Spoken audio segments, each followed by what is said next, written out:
Hello, and welcome to Show Me History. I'm your host, Amy Blankenship. Boasting the badge of the first public park in the city of St. Louis, Lafayette Square Park was formed from the old commons of the city.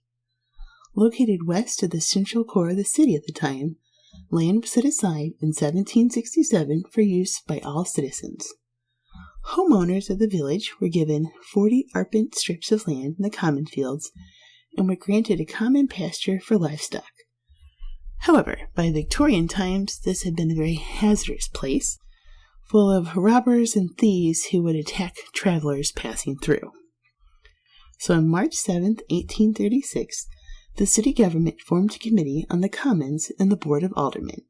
The aldermen selected a piece of the commons to be used for a park and public square. At this time, the area that would become the park was the highest plot of land in the city.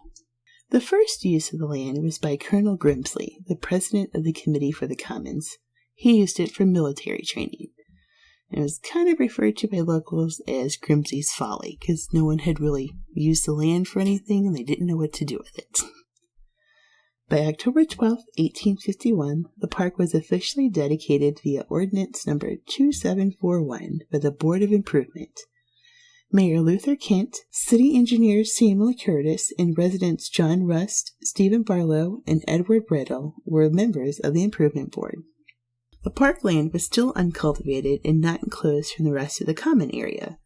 The first priority would be to fence off the park area.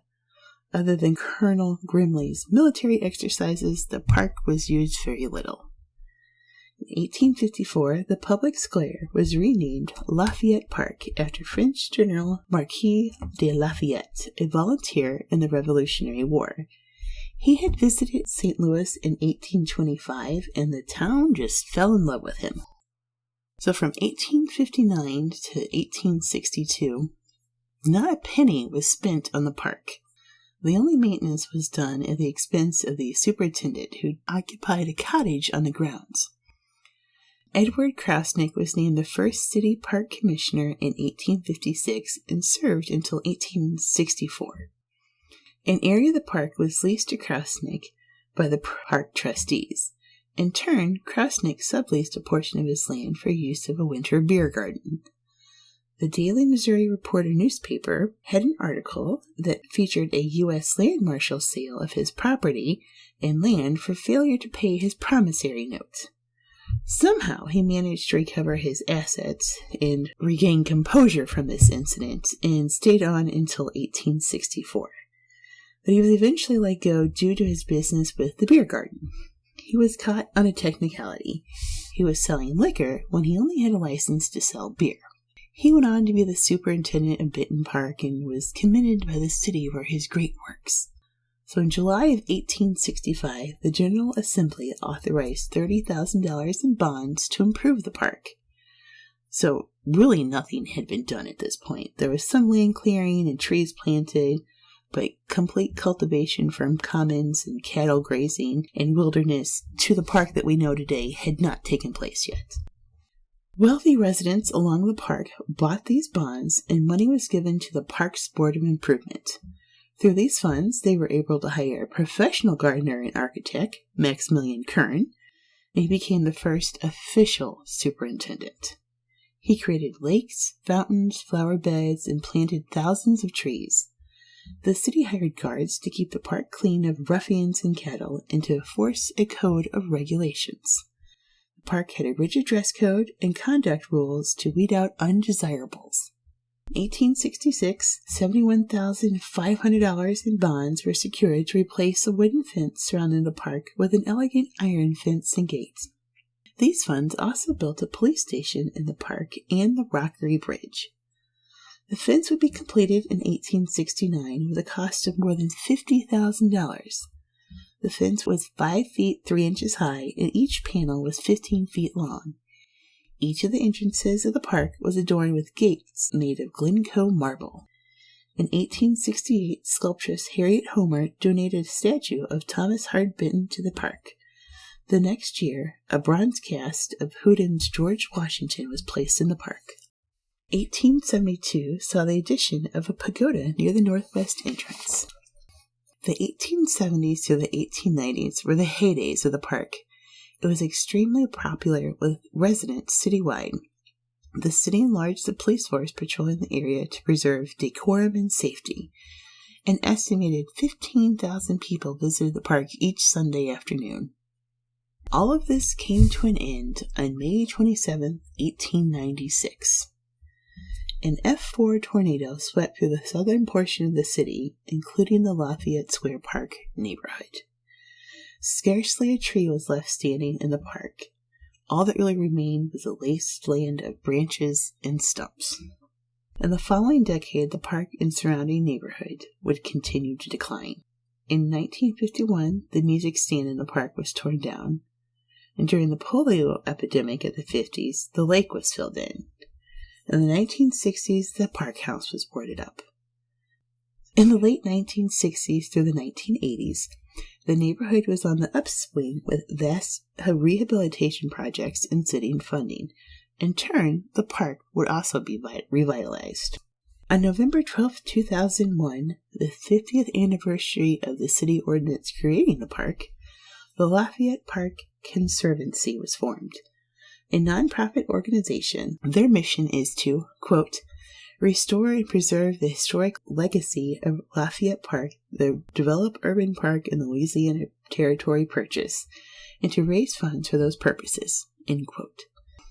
To date, they have completed numerous projects such as restoring the Kern Pavilion, creating a perimeter sidewalk, restoration of the Benton Monument and Rock Garden, updating and expanding the playground, restoring the park house, gazebo, grotto, urns, and Washington's statue. Recently, the 2024 Lafayette Park Master Plan was issued.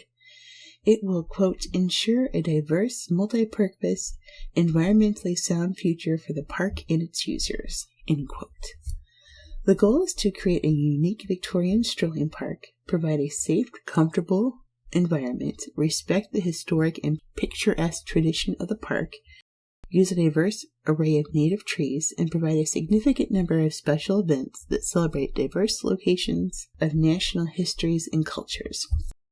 Funding will be governed and financed based on an open partnership with St. Louis City, the Lafayette Park Conservancy, and Lafayette Square Park Neighborhood Association. Some of their future projects will include preserving historic trees, rerouting drainage, restoring the Grotto Bridge, replacing the bandstand, and creating ADA accessible paths around the park. So Lafayette Park contains a number of structures that are historic and new. So the Park House. It was built in 1867 and it first served as a police station. Its construction in French Second Empire style was financed by the city and the Park Board of Improvement. It was designed to complement the houses in the neighborhood, and it served as a police station until 1919. In 1943, it was converted into a house for the park's groundskeeper, and in 1976, it was restored. In 2008, a small gazebo was added, and today it serves as a meeting place for various park groups and functions. In 1997, the Lafayette Square Community Garden was created at the corner of Park and Doman Avenues. A $20,000 grant was used to create a fenced area with a garden, brickway path, and benches. Linda Weiner led the project. In 1999, a pergola with brick patio and mural by local artist Andy Cross was added. 2004 saw the addition of a cutting flower garden and additional beds. North of the main garden are fruit trees and more growing beds. In 2008, the community garden was purchased from the St. Louis Land Revitalization Authority and placed in a trust. For $25 a year, you can become a member and commit to maintaining a growing bed. At current, there are 46 total beds between two gardens. The Kern Pavilion was a former boathouse built in 1908. It also served as a comfort station with restrooms. In 2014, its restoration was complete and renamed after Maximilian Kern, the park's superintendent, who is credited with the original landscaping. Today, it's a space for venue and event rental and miscellaneous community functions. The playground. In November 1955, the estate of Albert Preston Greensfelder endowed a gift of $7,500 to the city's Board of Public Services. The funds were used to install a playground at Lafayette Park. So in June of 1956, the A.P. Greensfelder Creative Play Area was dedicated. It had a, quote, fantastic village.